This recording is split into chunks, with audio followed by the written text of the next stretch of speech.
estava olhando esses dados dessa pesquisa, Fabílio, o que mais me chamou a atenção foi justamente isso. Foi a migração que começa a ocorrer nesse eleitorado da chamada terceira via. A gente inclui o Ciro Gomes na terceira via, embora ele diga não pertencer a esse pedaço do eleitorado, né? A gente inclui para facilitar o raciocínio, né? A coisa de 3 semanas consecutivas, essa terceira via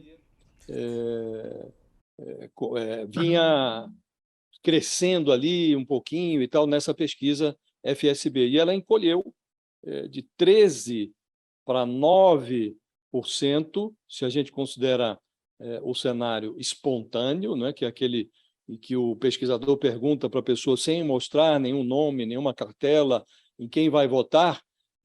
Essa terceira via mingou de 13% para 9%. No cenário estimulado, quando é apresentada a cartela com os nomes dos candidatos, aí a terceira via encolheu de 19% para 14%.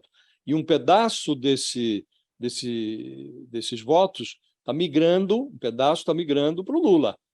Tem pelo menos 3 pontos percentuais que migram para o Lula no cenário espontâneo e também no estimulado. Então, significa dizer que aquele esforço do PT, o esforço do Lula para atrair os votos desses candidatos que têm menos chances de prosperar na eleição já no primeiro turno, é um esforço que começa a dar resultado.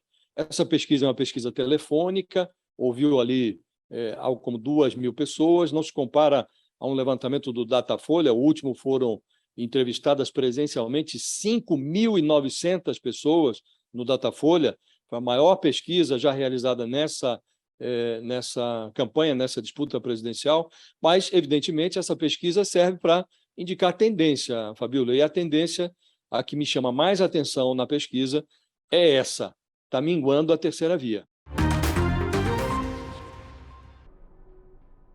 Só esqueceu de falar da renda per capita de cada país, porque essa não é a comparação. Isso não existe, você comparar o preço nominal de um sanduíche aqui na Suíça ou a gasolina no Reino Unido e o preço no Brasil. Não é assim que se faz, ele sabe muito bem, a equipe dele sabe muito bem. Isso é charlatanismo, não tem outra palavra. Eu ia até falar sobre esse valor, né, que eu acho que é importante trazer como informação.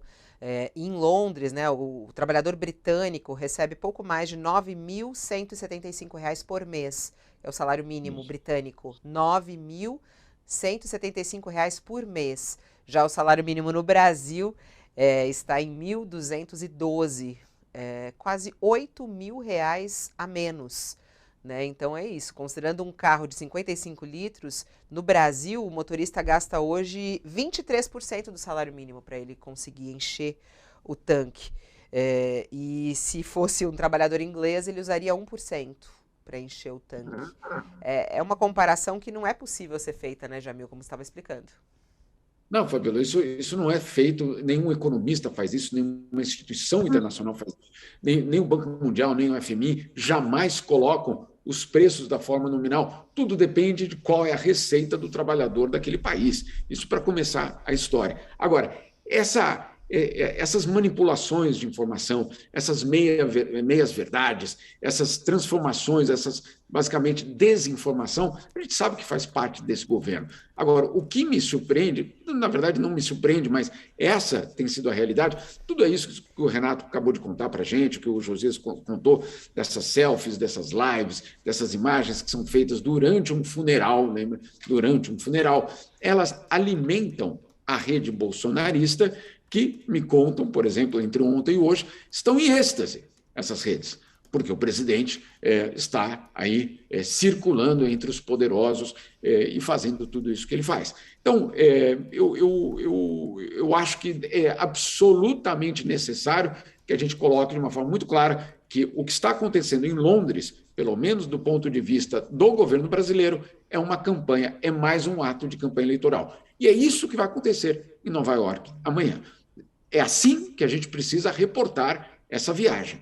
Ela não está sendo uma viagem com o objetivo de prestar homenagem ao povo inglês ou à monarquia britânica. Ou nada disso está sendo o principal. Se isso fosse o principal, o governo brasileiro seguiria os protocolos internacionais e, acima de tudo, respeitaria essa palavra que aparentemente é desconhecida no Palácio do Planalto: luto.